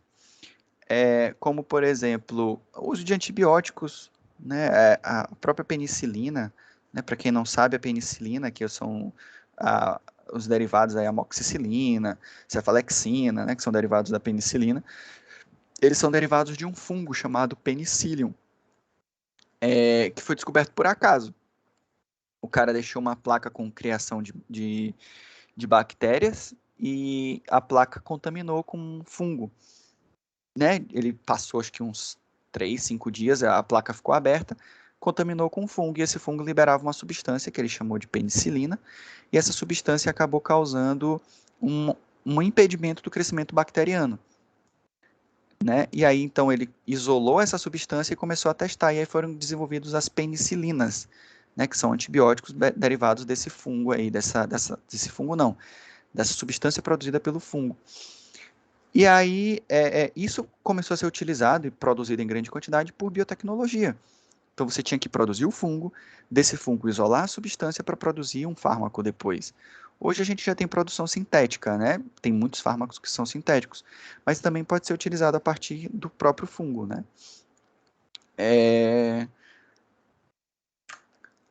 temos hoje, mais ou menos aí, ó, mais de 5.000 tipos diferentes de antibióticos que foram derivados de micro-organismos, e muitos deles, como as penicilinas e as cefalosporinas, a gente tem os semissintéticos, que você sintetiza uma parte, você extrai do fungo, e a outra parte você leva para o laboratório para fazer as modificações moleculares. Então, dentro da área de saúde, uma das grandes aplicações a gente tem os próprios antibióticos. Atualmente, a gente tem os imunobiológicos, né, os medicamentos que são utilizados para, por exemplo, artrite reumatoide, né, artrite psoriática, que são situações em que o paciente ele vai ter uso de medicações alvo específicas, né, que vão diminuir o sistema imune de uma maneira direcionada ali para tratar essas doenças em particular. Temos as chamadas proteínas reguladoras de metabolismo. Então, são produzidas insulina humana já em laboratório, interferons, hormônio de crescimento. Então, a gente tem hoje a somatropina, né, que é o hormônio de crescimento produzido em laboratório, que é utilizado em crianças com deficiência de crescimento. Então, nós temos hormônios que são produzidos em laboratório, derivados de hormônios orgânicos, né, nossos. Então, são produzidos em laboratório por engenharia genética, por biotecnologia, para fazer uma aplicação no desenvolvimento das pessoas, né, tratar algumas doenças. Temos o boom das vacinas. Então, a biotecnologia, através das técnicas de DNA recombinante, fizeram uma revolução em relação à produção de vacinas. Tanto é que a gente já tem hoje, com menos de um ano, foi desenvolvida a vacina para tratar o coronavírus, né, com esse auxílio, né, de várias regiões do mundo, mas a gente teve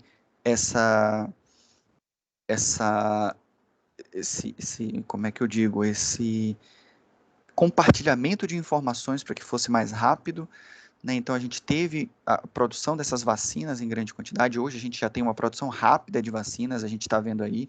Ah, Maurício, mas demorou? Foi muito. Não, demorou para chegar para todo mundo, né? Demorou para ter em grande quantidade para todo mundo.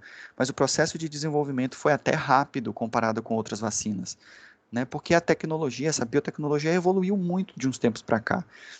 E nesse período de pandemia evoluiu mais ainda também, né? Os bioinformatas aí trabalharam triplicado para que acelerasse esses processos aí de produção de vacinas. Dentro dos processos fermentativos, a gente teve a aplicação de enzimas para aumentar o processo de fermentação, para facilitar a produção de álcool, facilitar a produção de bebidas, de pães, né? Então, a utilização dessas bactérias ali, dessas substâncias no processo fermentativo também auxiliou muito, né, o desenvolvimento da biotecnologia. A gente sabe que, querendo ou não, álcool, bebidas alcoólicas aí impulsionam a pesquisa, né? Então trazem retorno financeiro, as pessoas querem experimentar coisas novas, então isso acaba impulsionando processos de desenvolvimento tecnológico. E aí algumas enzimas dentro da área de saúde que foram desenvolvidas em laboratório no intuito de auxiliar os pacientes, por exemplo. Então foram desenvolvidas proteases, que vão quebrar proteínas, amilase, né, que auxiliam na sacarificação do amido. Então pessoas que têm dificuldade de destruir o amido, tomam a amilase, e aí faz uso dessa amilase para destruir o amido. Temos as catalases, glicose isomerase, invertase, lactase, por exemplo, para pessoas que são intolerantes à lactose, podem tomar a lactase, né? Já existe comprimido de lactase. Temos a lipase, né, para quebrar gorduras, celulase, a glicose oxidase para remoção de glicose. Então, dependendo da situação clínica que o paciente se encontre, ele pode utilizar alguma dessas enzimas aqui, rotineiramente, tá? Para fazer o processo de melhora do seu metabolismo. Por exemplo, lá onde eu trabalho, existe uma enzima chamada pancreatina, para pacientes que têm problemas pancreáticos, que não liberam suco pancreático e não conseguem metabolizar direito carboidratos e lipídios, que é caríssima, né, essa pancreatina. E o paciente às vezes tem que utilizar, sei lá, 6 a 10 comprimidos por dia, e é caríssimo. Então, por conta disso, o paciente, ele, né, ele é dependente dessa enzima, porque senão ele vai ter diarreia recorrente. Ele pode ter... Oh, meu Deus, me fugiu o nome da doença agora. Não é colelitíase, Ô, gente. Colite, né? Então o paciente ele pode ter colite ulcerativa, e se ele tiver diarreias recorrentes, isso pode agravar a doença dele. Então ele pode fazer uso de pancreatina para isso, para fazer esse tratamento. E aí, com relação a isso, ele pode ter, né, uma melhora do quadro clínico com a utilização de uma enzima que é produzida em laboratório. Isso é biotecnologia, tá? Aí, ó, como eu falei para vocês, os processos fermentativos em bebidas alcoólicas, né, que são utilizados há muito tempo, mas que foram melhorando e foram se adaptando com o passar do tempo. Como eu falei para vocês, bebida alcoólica impulsiona a pesquisa por conta do processo de produção e pela melhora no quadro, pela melhora na quantidade do sabor, né, com relação ao sabor da bebida alcoólica e tudo. Então a gente acaba tendo esse impulsionamento da pesquisa aí em relação a isso, né, querendo ou não, isso faz parte. E aí vai ter nessa divisão entre as bebidas alcoólicas aí, né, das fermentadas em cerveja, vinho, saquê, cidra, tem os destilados. Então tem um grande leque ainda de bebidas alcoólicas que passam pelo processo de fermentação e de purificação. Então aí para quem conhece, para quem não conhece, tá? Umas bebidas alcoólicas. E o processo fermentativo ele funciona para N situações, não só para bebidas alcoólicas. Então a gente tem, ó, enzimas, vinagres, álcool, queijo, pão, ácidos orgânicos, vitaminas, antibióticos, açúcares, aminoácidos, tratamento biológico, leites, N situações, ó, o próprio Active aí fazendo propaganda, né, de graça, mas lactobacilos, enzimas, combustíveis, queijos, pães. Então, o processo fermentativo dentro da biotecnologia é utilizado diariamente pela gente, né? A gente utiliza substâncias derivadas de bactérias e de substâncias biológicas para fazer aplicação diária em coisas que a gente às vezes acha que é bobagem, né? Então, é um processo que a cada dia mais está evoluindo na nossa vida. Então, a biotecnologia é presente, né, na nossa vida. Ela só não tem muita coisa na água, né? Pelo menos por enquanto a gente ainda não tem técnicas muito microbiológicas em água, a não ser de purificação com bactérias e tal. Eu acho que eu nem sei se eu botei aqui, deixa eu só confirmar. Não, eu não botei, mas eu vou dizer para vocês. Vocês sabiam, lá, Maurício também traz curiosidades, mas vocês sabiam que, em princípio, aquela coloração da calça jeans, ela é feita por bactérias? Alguém sabia disso? Já tinha ouvido falar? Não que eu me lembre. Pois é. A coloração que eles colocavam na calça jeans é produzida por uma bactéria. Então, essa bactéria produz uma substância e essa substância é liberada no material da calça e ela fica com a coloração que ela tem. Então, um processo de uso normal de uma roupa também tem aplicação com a biotecnologia. Professor, qual é essa bactéria? Que Cara, bactéria é essa? É um estafilococo? É uma gram negativa, positivo? Cara, deixa eu dar uma olhada bem aqui, porque tenho certeza que em algum lugar do meu computador eu tenho esse material. Deixa eu só confirmar aqui. Tá. Eu não me recordo se é estafilococcus ou o que é. Acho que tem na aula de engenharia genética de vocês até, mas eu vou dar uma olhadinha aqui. Só para eu não te dar a informação trocada. Não, pior que não tem lá. Deixa eu procurar. Eu posso pesquisar depois, professor, se o senhor quiser. É porque eu tenho esse material em algum lugar, cara. Eu só não me lembro onde que tá. Mas aguenta aí que eu já te digo. Beleza. É, porque é bem interessante. E professor, achei aqui Escherichia coli. É Escherichia coli, né? Escherichia coli. Vixe. Olha aí, ó. Ela produz no nosso estômago, né? Mas é um tipo de É um tipo diferente de Escherichia coli. Ah, Lembra uma que a gente... enterobactéria. Mas lembra que existem Escherichia coli que não são Sim, necessariamente enterobactérias, só tem que tomar cuidado. Meu Deus, eu não é lembro onde verdade. tem. Eu sei que eu tenho isso em algum lugar, só não lembro agora onde tá. Mas a gente tem, ó, por exemplo, essa aplicação da Escherichia coli, olha aí, ó, para fazer a aplicação de coloração da calça jeans, que é uma coisa que a gente nunca ia imaginar que causaria, mas tem, né? Então, assim, para vocês verem que a biotecnologia está em coisas que a gente nem imagina. Na cor de uma calça tá lá, né? Então, tem muitas coisas que às vezes a gente pode olhar e pensar que não tem nada a ver com biotecnologia, mas tem tudo a ver. Então, existia um, um projeto piloto que eu chamo logo, né? Um projeto que eles queriam fazer, que eles estavam produzindo uma bactéria que era capaz de limpar resíduos de poluição de rios e lagos. Só que não foi para frente o projeto. Por que, Maurício, que não foi para frente? É fantástico, né? Tu vai botar uma bactéria que ela destrói o lixo e transforma ele em uma substância boa. Ok. Só que assim, o impacto ambiental dessa bactéria, ninguém sabia o que poderia causar.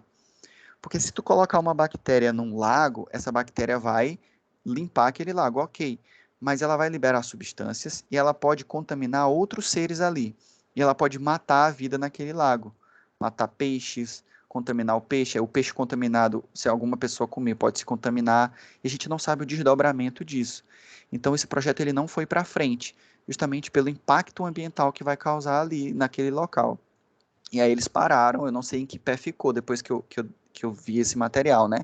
Eu sei que não foi para frente. Tanto é que hoje a gente ainda não vê, né? Tem muitos lugares que são poluídos e que não são tratados com essas bactérias. Mas eles estavam estudando isso. Só que por conta do impacto ambiental, esse projeto foi embargado. Mas seria um projeto muito bom pelo lado da limpeza da poluição, né? Mas o impacto ambiental iria interferir muito ali. Então, biologia molecular também, né? Mas a biotecnologia está aí para isso. Então, produção de pães com as enzimas. Nós temos aqui no Brasil que a aplicação dessas ciências biológicas vem a partir dos meados dos anos de 1900, né? Do século XIX ali, 1800, 1900, com técnicas muito voltadas para a microbiologia. Então, a gente usa mais a microbiologia ali como precursor da biotecnologia moderna, utilizando muitas bactérias, vírus, protozoários, né? As plantas medicinais e os vírus aqui no Brasil. Então a gente tem essa grande força com essas características, né? Principalmente com plantas. O captopril, por exemplo, é uma medicação que foi extraída do veneno da jararaca, por exemplo, né? Então se utilizou o veneno de uma cobra para extrair uma substância que depois foi produzida um medicamento. Essa substância isolada foi descoberta aqui no Brasil. Depois foi que a patente foi vendida para a empresa multinacional aí e se perdeu para o mundo, né? Mas a substância em si do captopril foi descoberta aqui, que era o chamado fator ativador de bradicinin, muito tempo atrás, né? E aí esse fator ativador de bradicinin foi vendido à patente, foi isolado no exterior e foi utilizado para desenvolver o captopril, que é o medicamento que a gente conhece hoje, né? Isso foi descoberto aqui no Brasil. E aqui, por exemplo, na primeira metade do século XX, né, se teve um registro da atuação marcante de vários pesquisadores, como Carlos Chagas, Vital Brasil, Oswaldo Cruz, Aldolfo Lutz, Emílio Ribas, Rangel Pestana. Eles atuaram muito nesse combate e profilaxia de doenças aqui no Brasil com recursos brasileiros. Então, tanto é que a gente tem hoje Instituto Oswaldo Cruz, né, que a gente ouve bastante, Adolfo Lutz também a gente ouve bastante, que foram grandes pesquisadores. Temos aqui a utilização dessa agroflora, né, e agropecuária, que é muito forte aqui no Brasil, por conta da Amazônia. Então, os estudos com plantas medicinais são o carro forte, né, digamos assim, o carro-chefe aqui no Brasil. Muitos estados estudam as plantas medicinais, e não só plantas medicinais, mas outras características vegetais para aplicação na pecuária. e atualmente existem aqui no país cerca de meia centena de instituições de pesquisas atuando na área da biotecnologia. A gente aqui não conhece muito, né? Mas inclusive aqui em São Luís existe uma parceria de um programa de mestrado e doutorado em biotecnologia, que é o chamado Bionorte, né, lá pela Universidade Federal. Então, a gente tem o Bionorte, que tem essa parceria para estudos em biotecnologia aqui em São Luís. E quais são as perspectivas do futuro? Bom, o futuro é agora, né? Digamos assim. Mas a gente tem essas perspectivas da engenharia genética trazendo esse processo de reavaliação de quase todo o processo industrial, fazendo aplicação biológica para esses conceitos. Então tem muita coisa acontecendo que às vezes a gente nem se dá conta. Olha aí, ó. A cor da calça jeans é do jeito que é há muito tempo e vocês só se deram conta agora. Então tem muitas coisas que estão em desenvolvimento que vocês nunca nem se deram conta e que a gente usa todo dia, tá? Então técnicas e técnicas estão por aí. A gente só precisa se propor a conhecer um pouquinho mais sobre elas. Então, por exemplo, o que a gente tem hoje que é bastante utilizado? Produção de hormônios e enzimas através de síntese química, DNA recombinante, processo de fermentação, cultura de tecidos estava em alta há um tempo atrás, agora nem tanto por conta de coronavírus, né? Temos a hibridoma, não sei se vocês viram, até tirei um print para mostrar para vocês, só que ficou no telefone, eu não passei para o computador. Mas pesquisem sobre isso. Um grupo de pesquisadores está querendo reviver um mamute da época glacial e deixar ele para viver lá nos tempos, coisa que está extinta há milhões de anos. E aí eles vão pegar fragmentos de DNA desse mamute que eles encontraram, vão misturar com fragmentos dos elefantes que existem hoje e vão criar um mamute de novo, vão botar ele para ser gerado num elefante normal, né? E vão jogar ele lá no Ártico para ver se ele sobrevive. Né? Estavam com esse projeto aí, meio que Jurassic Park, né? Se a gente for pensar assim. É um pulo pro Jurassic Park de verdade. Mas eles estavam fazendo isso, eles estão querendo fazer isso. Eu vi essa notícia, meu Deus, qual foi? Não sei se foi no site do Senado, alguma coisa assim, ou nesses canais de tecnologia, é porque eu sigo alguns canais de informação de biotecnologia aí. Mas eles estão querendo reviver um mamute, né? Botar aqueles mamutes peludos da era glacial e trazer eles para a vida hoje de novo, com o processo de hibridoma, né? Misturando material genético com os elefantes que a gente tem hoje. Então, Com licença. Oi? Eles vão ser gerados nos elefantes asiáticos que têm maior, como é que eu posso falar? Proximidade genética. Proximidade genética. Eu vi isso daí, eu achei... Cara, sendo sincero, o meu lado curioso achou legal. Eu achei legal porque eu fiquei bastante curioso como que isso iria acontecer, não vou mentir. Porém, eu acho uma maldade com a espécie que vai ser gerada. Porque as condições de vida dessa espécie não são para o nosso mundo de hoje, que é um mundo quente, um mundo com o aumento da temperatura, né? Se foi extinto por algum motivo que quer que seja, porque não conseguiu evoluir o suficiente para sobreviver nessas condições. Então é provável que seja extinto novamente, entendeu? Então eu fico curioso para ver o processo, mas ao mesmo tempo eu fico meio assim, porque vai criar uma espécie que provavelmente vai entrar em extinção de novo depois, sabe? E não sei se eles vão conseguir manter fisicamente a estrutura, porque, por exemplo, o panda estava quase em extinção outra época, koala também, né?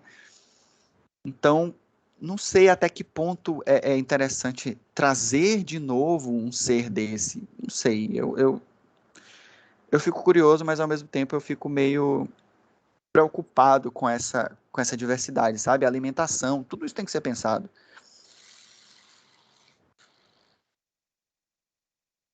Mas parece que só eu estou preocupado com isso, né? Porque as pessoas estão querendo fazer. Mas vamos aguardar para ver o desdobramento aí. E aí um resumo para vocês, né?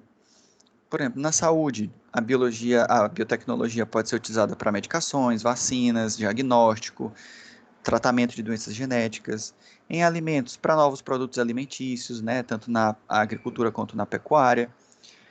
Para a produção de energia, fazer com que o álcool, né, a cana, cresça mais rápido para produzir o etanol, que é utilizado nos combustíveis. nos materiais, menor custo de produção química de materiais de biomassa, e como meio ambiente, né, como alternativas biológicas para herbicidas e pesticidas. Então, ao invés de você produzir um herbicida, você produz uma planta que ela é geneticamente preparada para resistir ao seu inimigo natural, digamos assim, né, para que ela não seja destruída pelo seu inimigo natural ali. Então, acaba que você consegue fazer todas essas alterações de maneira biotecnológica, de maneira genética ali também. A engenharia genética fez um grande boom a gente vai ter, né, uma aula de engenharia genética. Ele fez um grande boom na modificação das estruturas e de tudo. Então, a gente vai ver o método CRISPR na engenharia genética, que é, nossa, fantástico. A ideia do método CRISPR chega até a ser assustador, se a gente for levar para a ponta do lápis. Mas é bem interessante como ele ocorre, tá? Então, o perfil, né, dos principais fontes alternativas de biomassa aqui no Brasil no ano de 2009, a gente tem aí, ó, aqui no Nordeste, por exemplo, cana-de-açúcar, óleos vegetais, né, lá no Sudeste, lenha, carvão. Então, isso tudo vai mudar, né, muda de acordo com a quantidade de biomassa que a gente encontra para jogar fora, no descarte, né? E aí a gente pode reduzir todo esse descarte com a utilização da biotecnologia, né? Diminuir o descarte de resíduos e aumentar a produtividade. Essa é uma das grandes desculpas que o povo usa da biotecnologia nessas áreas de biocombustíveis, por exemplo. E perspectivas? Bom, desenvolvimento de terapias para tratamento de herpes, de câncer, hepatite, artrite, que a gente tem bastante coisa, tá? Artrite principalmente. Outras aplicações é permitir meios mais baratos e mais sensíveis para diagnosticar, por exemplo, gravidez, doenças sexualmente transmissíveis e outras condições, em que testes são mais caros, até testes genéticos também são bem caros, tá? E a chamada nova biotecnologia, que é um instrumento bem poderoso, no intuito de substituir vários processos que a gente tem como processos industriais e trazer soluções mais rápidas para alguns problemas que vão aparecendo no processo industrial. Então, a biotecnologia está aí para tentar facilitar algumas coisas, na verdade, muitas coisas. Né? Facilitar N processos, mas não é bem assim que a gente encontra. E aí, por exemplo, um exemplo que a gente possa, que eu gosto de dar para vocês no final da aula, é quem nunca assistiu que assista esse filme, né? Eu Sou a Lenda. O começo do filme é bem interessante, né? Então, no ano de 2009, uma cientista descobre a cura para o câncer, que ela faz isso através de alteração de genética de vírus, e aí esses vírus ela injeta nos seres humanos e o vírus causa a cura do câncer. Só que esse vírus ele sofre uma mutação, e essa mutação acaba transformando esses seres humanos em seres monstruosos lá, né, que são sensíveis à luz solar e atraídos pelo odor de sangue e se alimentam de carne. Então, esse filme, ele traz esse começo desse enredo desse filme, ele traz justamente uma cura para o câncer, que é uma alteração biotecnológica. Então, eu gosto de sugerir esse filme para as pessoas, né, quem quiser, tiver curiosidade. Eu sei que é só o começo do filme que fala da biotecnologia, o resto é mais ação, né? Mas, para quem ficar curioso, pode assistir pelo menos o começo para dar uma olhada. E tem um outro filme que esse eu recomendo muito, do fundo do meu coração, que vocês assistam para quem ainda não assistiu, tá? Chama Gattaca. Então, quem não assistiu, assistam esse filme. Ele é muito, muito bom. Ele é bem antiguinho, tá? Mas ele é fantástico. Ele foi feito na época do projeto Genoma Humano, tá? E depois que foi descoberto o genoma e tal, fizeram esse filme. E eu acho esse filme fantástico, fantástico, fantástico mesmo.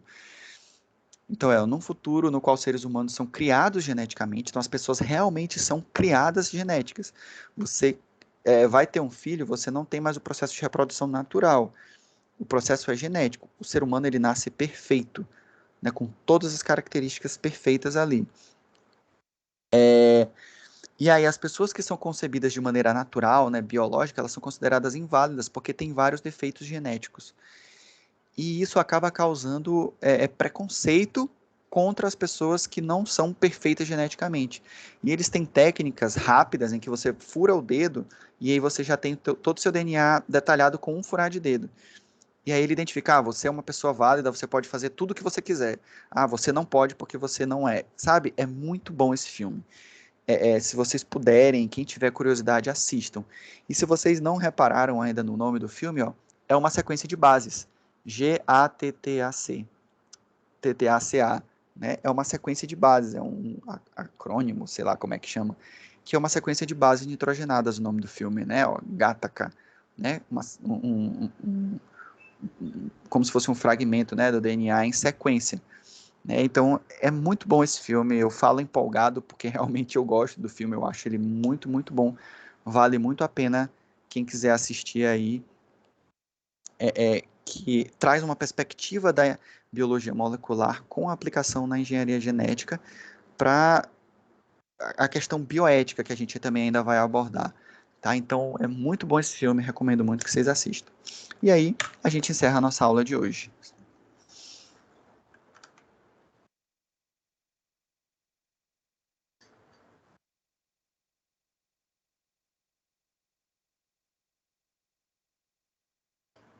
Vou encerrar aqui a gravação da aula.